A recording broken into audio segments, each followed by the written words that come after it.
So, I've had it is a theory, but I think it's becoming more and more truer by the day. For a while now, a lot of the girls who've been claimed that they've been injured by the HPV vaccine, particularly the ones who claim the most seriously, like the ones who've been paralysed, like we've already discussed, Chloe Brooks Holder, there are a couple of others, but there's one common thread. They're dancers or they're gymnasts. They were doing something very physical.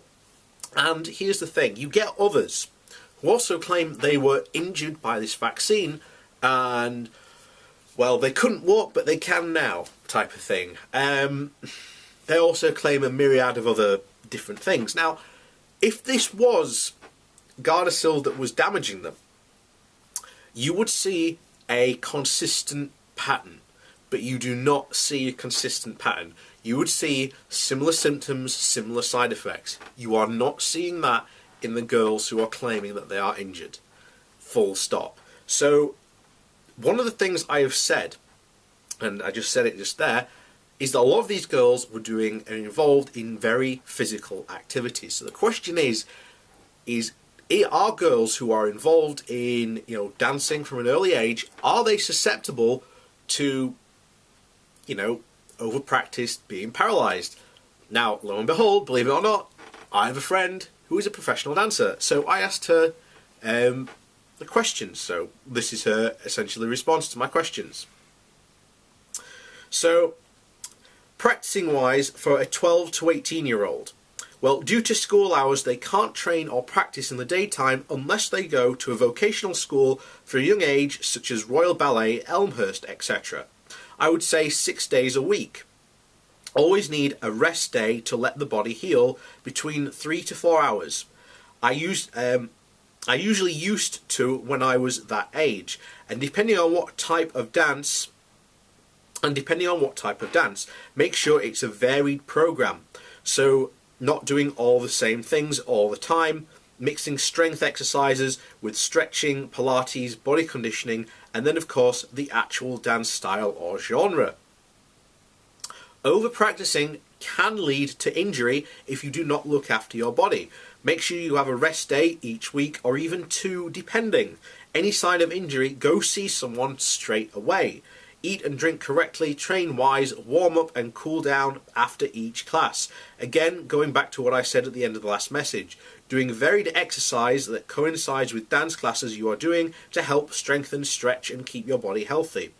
Just taking good care of yourself, basically. There can be serious injuries if not caught early or acted upon. I know 2 girls I trained with at college and they had to stop for a year and be deferred for their final year due to injuries. They were aware of them, but they didn't act on them or check them out. Carried on dancing, and they eventually couldn't walk with crutches and certainly couldn't dance. So they can be serious.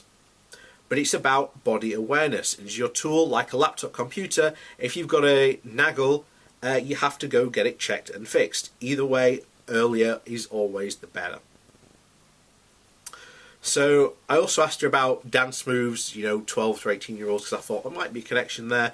Dance move, 12 to 18 motion, not really. I can't think of anything that would not be suitable for them to do. The earlier you start stretching and training, the easier it is when you get older. I know a lot of adults who started training dance and circuses as an adult, and they find stretching so hard to do because they have to dedicate more time and energy into it. So the younger you are, the more mobile the body, it can usually take more.